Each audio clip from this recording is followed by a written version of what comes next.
Dominic Smith is heating up, plus we have some Would You Rathers next on Fantasy Baseball Today in 5.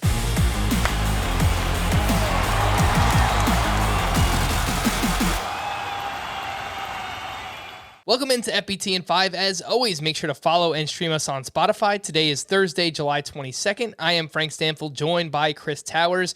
Dominic Smith on Wednesday went 2 for 4 with a grand slam. And in July, he's batting .305 with 5 home runs. He's hitting the ball much harder. He's 65% rostered. Yesterday, Scott and I spoke about Joey Votto. Chris, would you rather have Dom Smith or Votto?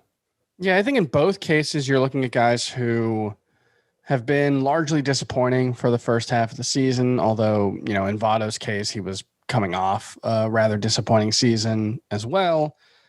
But they've both been kind of chasing their expected numbers. Their batted ball data has suggested that they should have been much more productive than they actually have been. However, in the case of Votto versus Smith, Votto has not just been more productive than Smith over the course of the season, though that has been true, but the underlying numbers have also been much better. You look at Votto's WOBA, and it's actually like 355. Smith's expected WOBA is like 353. So even if you account for Smith underperforming, I think there's still more to like about Votto than there is for Smith, especially when you take into account that while Smith was very good in 2019 and 2020, you were dealing with 200 plate appearance samples in each case. And, the 2019 sample, the underlying numbers didn't back up what he had done. So I just have a lot more confidence that Joey Votto is going to be a very productive hitter moving forward than Dom Smith. Yeah, this one's tough, man. I like both of these guys quite a bit, but Dom Smith was my guy coming into the year. I'll lean with Dom Smith, but I get it if someone wants to go with Joey Votto.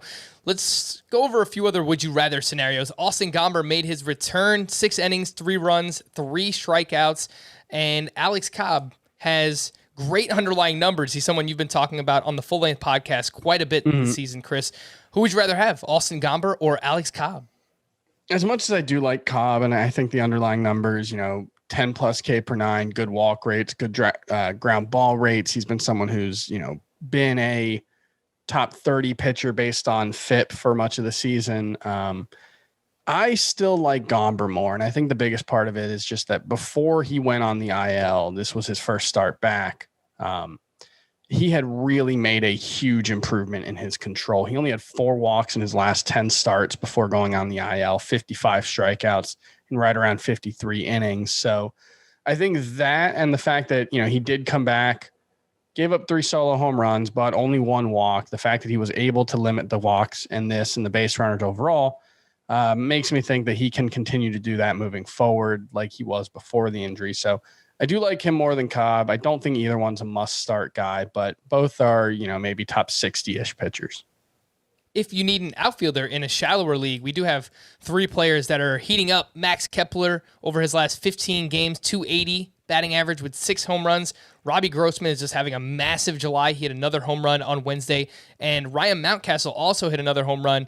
And 40 games since the start of June, 277 batting average, 10 homers. Chris, who would you rather have of those 3? Kepler, Grossman, Mountcastle. And Grossman does have the OBP going for him, which is nice, and he'll steal a few bags. I do like Kepler quite a bit. I think the 280 average over the last 15 games, though, that's going to be hard for him to sustain given his batted ball profile. So, I said it was Kepler on the full-length show, but you talked me into it on the actual show. I'm going with Mountcastle. He's cut the strikeout rate. He's hitting a lot of line drives. He's kind of looked like the guy we were hoping he would be, and he does have some prospect pedigree. So I think Mountcastle is the highest upside of these 3 as well. All right. If you need saves, Daniel Bard picked up his 15th save of the season on Wednesday. Joakim Soria picked up his 6th save. All of them have come in the month of July. Chris, if you need saves, Bard or Soria? Yeah, worth noting that also leads baseball in the month of July. And sometimes you'll see this on a bad team where there aren't a lot of save opportunities overall, but because there likely won't be too many situations where Joakim Soria is pitching 4 days in a row or they're getting 4 saves in a row, he should get the vast majority of them. But I think that's also mostly true of Bard, and I think he's a better pitcher than Soria. So I would still rather have Bard than Joakim Soria. let's just wrap up with some news and notes. Alex Kirilloff, one of the Twins' top prospects heading into the season, will finally have surgery to repair a torn ligament in his right wrist, ending his season. His rehab requires 8 weeks, should be fine for the start of next year. He's someone that we're going to be very excited to draft again in 2022.